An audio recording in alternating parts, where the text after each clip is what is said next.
नमस्कार, Dayanand online classes में आपका एक बार फिर स्वागत है। इंग्लिश ग्रामर में हमारा जो टॉपिक चल रहा है नरेशन।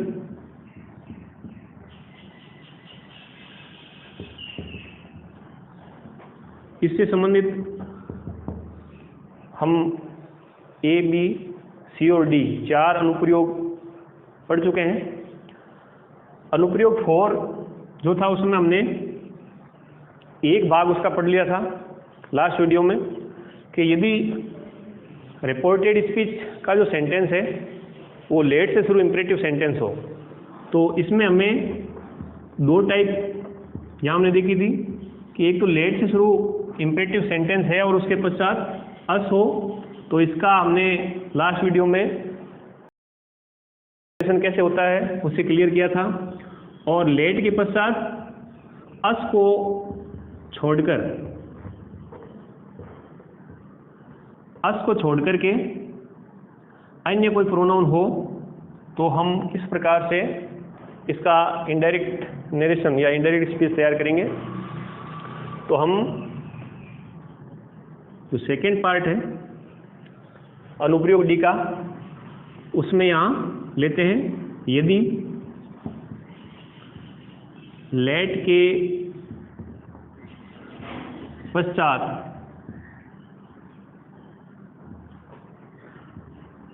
अस को छोड़कर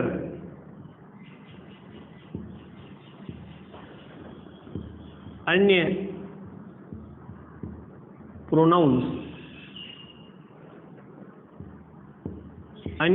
हो, तो ऐसी स्थिति में हम जो रूल अप्लाई करेंगे वो इस प्रकार से होंगे। फर्स्ट, रिपोर्टिंग वर्ब में आई हुई वर्ब सेड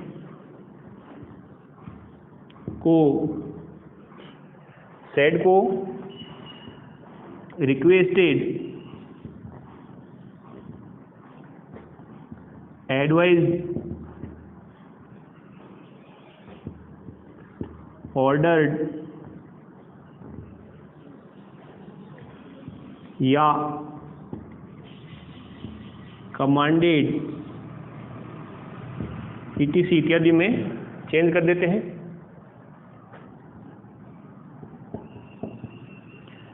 सेकेंड, हमें जो अंदर लेट है उस लेट को हटाना नहीं, लेट को हटाते नहीं है। यानी इससे लास्ट जो हमने भाग पढ़ा था उसमें यदि लेट के पश्चात अस हो रिपोर्टेड स्पीच में तो हम लेट को हटा रहे थे, लेकिन इस भाग में हमें यहाँ लेट को हटाना नहीं है। और थर्ड, कनेक्टिव वर्ड टू का उपयोग करते हैं।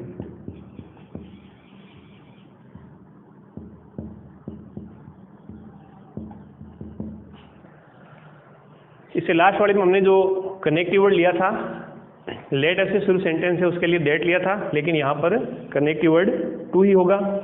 अब किस प्रकार से हम इन रूल्स का यूज करेंगे उसके लिए हम कुछ एग्जाम्पल लेते हैं, उनके माध्यम से इसे समझने का प्रयास करते हैं।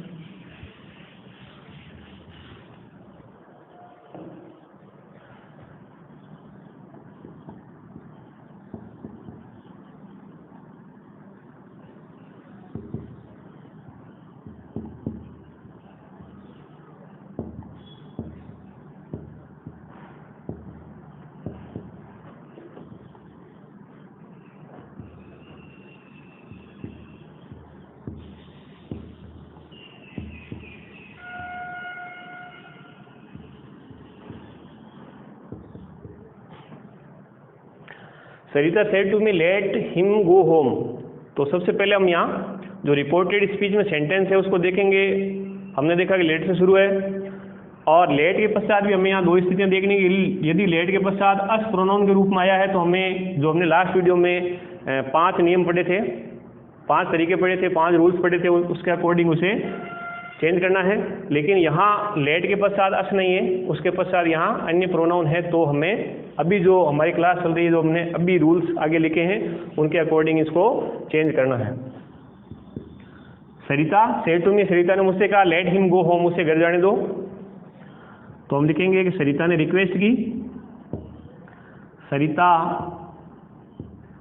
Requested me to let him go home.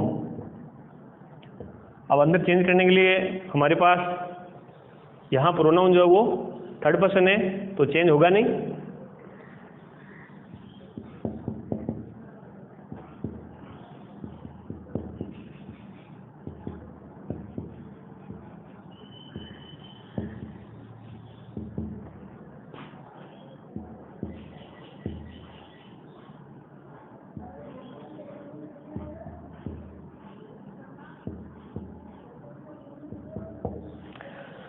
Ravi said to Geeta let her play here, उसे यहाँ खेलने दो।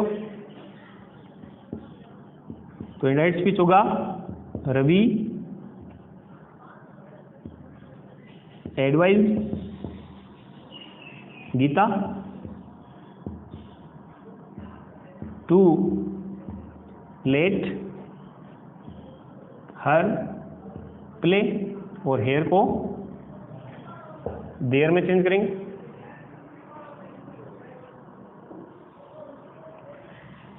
इसी प्रकार हम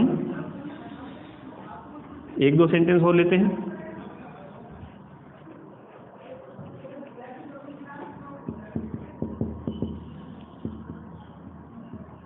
Mohan said to me let them see this movie।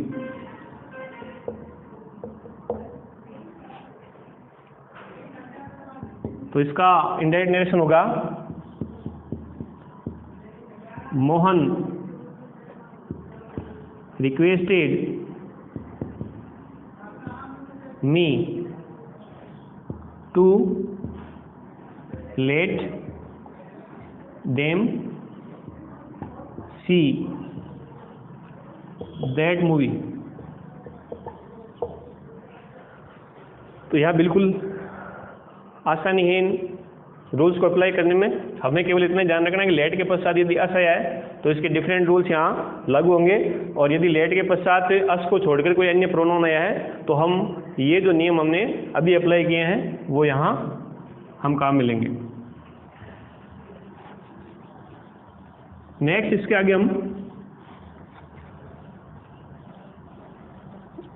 अगला अनुप्रयोग जो परीक्षा की दृष्टि से भी काफ़ी इम्पोर्टेंट है और एग्ज़ाम में इससे संबंधित सेंटेंस हमें काफ़ी देखने को मिलते हैं।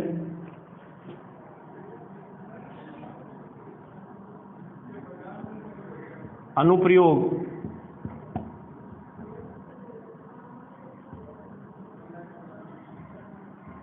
ई, अनुप्रयोगी में यदि रिपोर्टेड स्पीच या हम कह सकते हैं अंदर वाला वाक्य ऑपरेटिव सेंटेंस हो,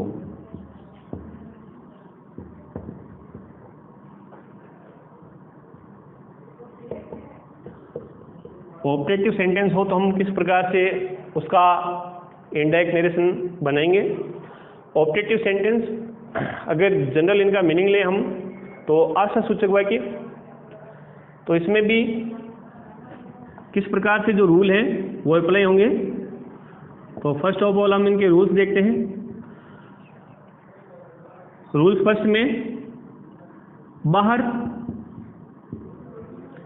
जो रिपोर्टिंग वर्ब है उस रिपोर्टिंग वर्ब में आए हुए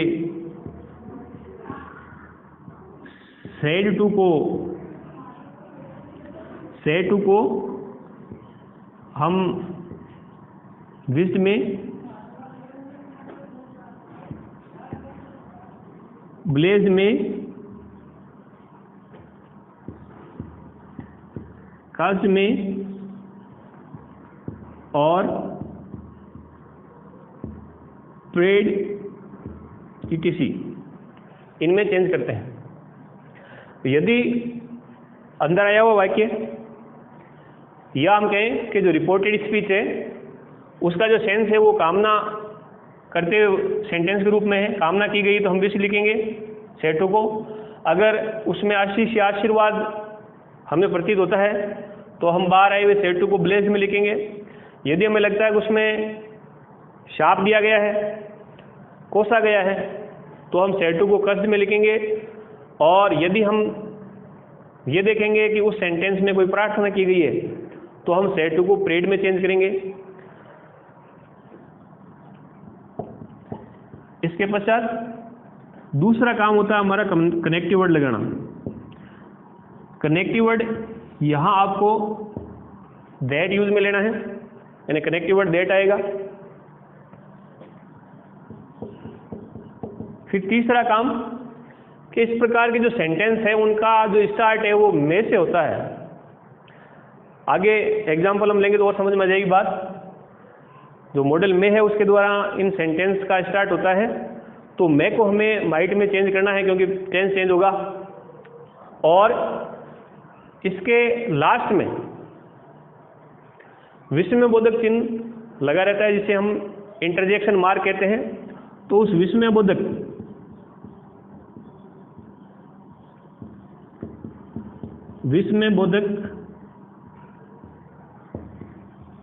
चिन्ह को हटा देते हैं। विस्मयबोधक चिन्ह को हटा देते हैं। तो इस प्रकार से हमें ये रूल अप्लाई करने हैं। अब हम कुछ एग्जाम्पल लेते हैं, उन एग्जाम्पल के माध्यम से ये बात आपकी आसानी से समझ में आ जाएगी कि ऑपरेटिव सेंटेंस किस प्रकार से आते हैं।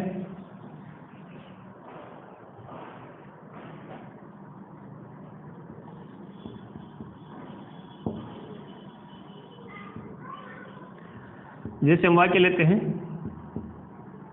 The man said to me may you get success in your life. और लास्ट में यहाँ जाकर के इंटरजेक्शन मार्क या विस्मयबोधक चिन्ह जिसे हम कहते हैं वो लगा रहेगा। तो पहचान के लिए हम मान सकते हैं कि इस प्रकार की जो सेंटेंस है उनका स्टार्ट में से होता है। तो यहाँ इस सेंटेंस में अगर हम इसका मीनिंग देखते हैं, the man said to me, आदमी ने मुझसे कहा, may you get success in your life, तुम तुम्हारे जीवन में सफलता प्राप्त करो। तो यहाँ हम कह सकते हैं कि कामना की गई है। तो द मैन विश्ड या प्रेड, कुछ भी लिख सकते हैं आप, प्रार्थना की। और ऑब्जेक्ट को आप यहां कोष्टक में दिखा सकते हैं। कनेक्टिव वर्ड डेट लगाएंगे, अभी हमने रूल्स में पढ़ लिया। अब आपको यहां आगे जो काम करना है उस पर थोड़ा ध्यान देना होगा कि टेंस चेंज हम करेंगे तो मे को हम माइट में चेंज करेंगे, लेकिन यहाँ माइट को स्टार्ट में नहीं रखना है क्योंकि जो सेंटेंस अंदर है उसे अब हमें एक सिंपल या साधारण वाक्य के रूप में बदलना है। तो जैसा हमने इंटरोगेटिव सेंटेंसेज वाले भाग में पढ़ा था, सब्जेक्ट को हम यहाँ स्टार्ट में लिखते हैं और उसके पश्चात जो हेल्पिंग वर्ब है उसे आगे ले जाकर लिखते हैं तो सेंटेंस जो अपने आप ही साधारण बनता है। तो आपको भी यही करना है कि जो यू चेंज होगा उस यू को यहाँ दैट के तुरंत बाद में लिखना है जो प्रोनाउन बन के आएगा, और फिर आपको माइट को लिखना है। तो यू को हम बाहर आए हुए ऑब्जेक्ट के अकॉर्डिंग चेंज करेंगे। यहाँ यू सेकेंड पर्सन है लेकिन सब्जेक्टिव केस है, तो मी का सब्जेक्टिव केस चेंज होकर बनेगा आई। अब आई के बाद में आपको यहाँ जो मे का चेंज हुआ है टेंस के अकॉर्डिंग जो बदला हुआ है माइट लिखेंगे। उसके पश्चात गेट सक्सेस इन और योर को फिर सेकेंड पर्सन प्रोनाउन है, मी के अकॉर्डिंग चेंज होगा माई में, माई लाइफ, और जो इंटरजेक्शन मार्क है विस्मबोधक चिन्ह है उसे भी हटा देंगे। उसके बाद सेकेंड देखते हैं हम।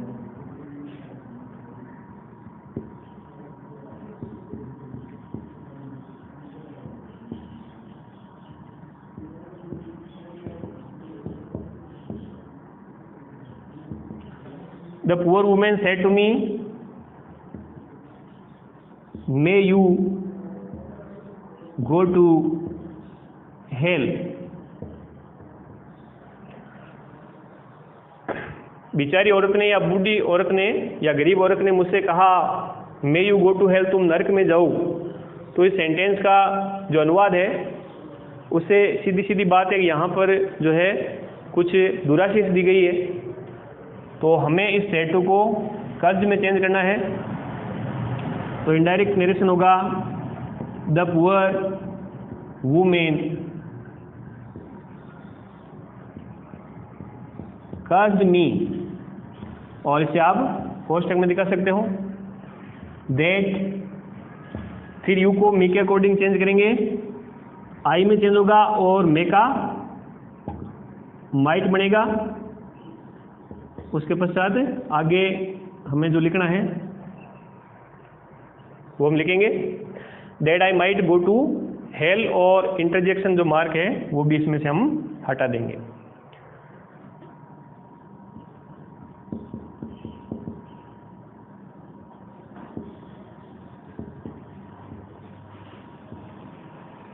The old man said to अंकित,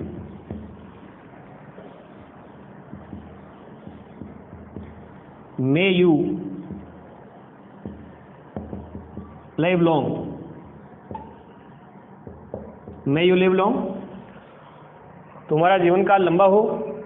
तो बूढ़े आदमी ने अंकित से कहा कि तुम्हारा जीवन काल लंबा हो, तो हम यहाँ कह सकते हैं कि प्रार्थना की, या हम कह सकते हैं आशीर्वाद दिया, या हम कह सकते हैं कामना की। तो यहाँ बूढ़ा व्यक्ति है वो अंकित से कह रहा है, तो हम इसको इस रूप में लेंगे कि उसने आशीर्वाद दिया दीर्घायु होने का। तो द ओल्ड मैन ब्लेज, सेटू को चेंज करेंगे, ब्लेज में आशीर्वाद दिया। अंकित को हम कोष्ठक में लिख सकते हैं, ब्लेज अंकित कोष्ठक में लिखें या नहीं लिखें इससे कोई फर्क नहीं पड़ेगा। उसके बाद कनेक्टिव वर्ड दैट, यू को अब हमें अंकित के अकॉर्डिंग चेंज करना है। तो यहाँ अंकित का प्रोनाउन सब्जेक्टिव प्रोनाउन इसकी जगह होगा, वो होगा ही, और मे को हम माइट में चेंज करेंगे लेव लॉन्ग, इंटरजेक्शन मार्क हट जाएगा और इसका इनडायरेक्ट नरेशन तैयार हो गया। कुछ एग्जाम्पल हम और लेते हैं। ये काफ़ी इम्पोर्टेंट पार्ट है जिससे संबंधित जो क्वेश्चन है वो बोर्ड एग्जाम में हमें देखने को मिलते हैं।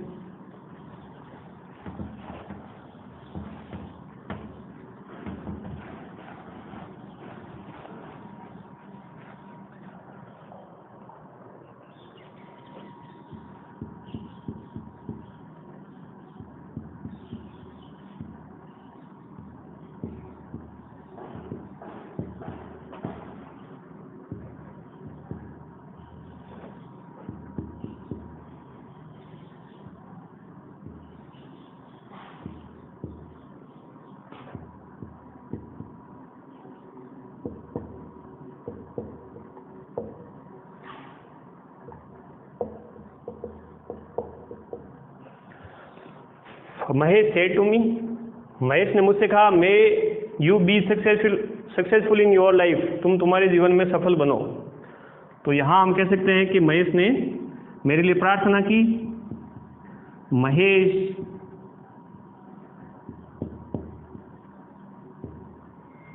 प्रेड मी या prayed for me that I might be successful in my life. Your को मी के अकॉर्डिंग चेंज करेंगे माई लाइफ में। यहाँ हम प्रेड ने लिखना चाहे तो यहाँ हम विश भी लिख सकते हैं, लेकिन यहाँ हम ब्लेज नहीं लिखेंगे क्योंकि कहने वाला जो व्यक्ति है वो हम उम्र है या लगभग समान उम्र का है या फिर दोस्ताना व्यक्ति के रूप में है, तो फिर हम उसे कामना की या प्रार्थना की में लेंगे, आशीर्वाद में नहीं लेंगे। तो इस प्रकार से आज हमने जो ऑब्जेक्टिव सेंटेंस होते हैं उनका इनडायरेक्ट नरेशन कैसे बनता है, कैसे हम जो है उसका इनडायरेक्ट नरेशन बना सकते हैं। तो सबसे पहले इन वाक्यों को पहचानना हमारे सामने वही चैलेंज होता है। हमने अभी तक जो अनुप्रयोग पढ़े हैं उसको एक बार वापस रिपीट करते हैं। अनुप्रयोग ए में हमने पढ़ा था यदि रिपोर्टेड स्पीच का जो सेंटेंस है वो अफर्मेटिव या नेगेटिव स्ट्रक्चर का हो तो हम किस प्रकार से जो है इंडायरेक्ट नरेशन बनाएंगे। तो उसमें हमने पढ़ा था सेड टू को हम टोल्ड में चेंज करते हैं, कनेक्टिव वर्ड डेट लगता है और फिर उसके अंदर हमें टेंस, प्रोनाउन और समय सूचक या स्थान सूचक शब्द बदलने होते हैं। उसके बाद हमने अनुप्रयोग बी में हमने जो चीज़ पढ़ी थी, यहाँ ऊपर मैं वापिस एक बार रिवीजन के तौर पे लिखता जा रहा हूँ। जैसे अभी हमने बात की कि अनुप्रयोग ए में हमने पढ़ा था यदि अंदर सेंटेंस अफर्मेटिव या नेगेटिव हो तो ऐसी स्थिति में बाहर आए हुए सेड टू को हम टोल्ड में चेंज करते हैं, कनेक्टिव वर्ड दैट लगाते हैं। नेक्स्ट बी में हमने पढ़ा था कि यदि रिपोर्टेड स्पीच का जो सेंटेंस है वो इंटेरोगेटिव हो तो हम सेड टू को आस्क्ड में चेंज करते हैं, आवश्यक हो तो इफ या विदर लगाते हैं। इफ या विदर तब लगाते हैं जब जो सेंटेंस है रिपोर्टेड स्पीच का वो यदि हेल्पिंग वर्ब से स्टार्ट, हेल्पिंग वर्ब से शुरू इंटरोगेटिव सेंटेंस है तो हम इफ या विदर कनेक्टिव के रूप में लेते हैं, और यदि WH वर्ड से शुरू इंटरोगेटिव सेंटेंस है तो हम किसी प्रकार का कोई अन्य कनेक्टिव वर्ड नहीं लगाते हैं। इसके बाद हमने जो सी अनुप्रयोग पढ़ा था उसमें पढ़ा था कि यदि अंदर वाला जो वाक्य है वो इम्परेटिव सेंटेंस हो, और इम्परेटिव की 3 टाइप होती है, तो बाहर आए हुए सेड टू को हम requested, advised, ordered, commanded, etc इनमें चेंज करते हैं। और इस प्रकार के जो सेंटेंसेस उनमें कनेक्टिव वर्ड टू लगता है। और इन्हीं में भी अगर नेगेटिव सेंस का सेंटेंस है जैसे डू नॉट से शुरू सेंटेंस अगर अंदर आता है तो हमने उसमें पढ़ा था कि डू को हटाते हैं और जो अंदर नॉट है उस नॉट को कनेक्टिव वर्ड टू से पहले लिखते हैं। अभी ये बात आपके समझ में नहीं आ रही है तो पिछले दो वीडियो हैं हमारे, उनमें हमने स्टेप बाय स्टेप इन चीज़ों के बारे में अच्छे से पढ़ा है। अगर आप उन्हें देखेंगे तो ये बात और क्लियर हो जाएगी आपके। इसके बाद नेक्स्ट अनुप्रयोग हमने लिया था डी। उसमें हमने पढ़ा था कि यदि रिपोर्टेड स्पीच का जो सेंटेंस है वो लेट से शुरू इंपरेटिव सेंटेंस हो, तो लेट से शुरू इंपरेटिव सेंटेंस में 2 स्थितियां बनती है। एक तो होता है लेट के बाद अस आना, और एक होता है लेट के बाद अस ने होकर के अन्य कोई दूसरा प्रोनाउन होना।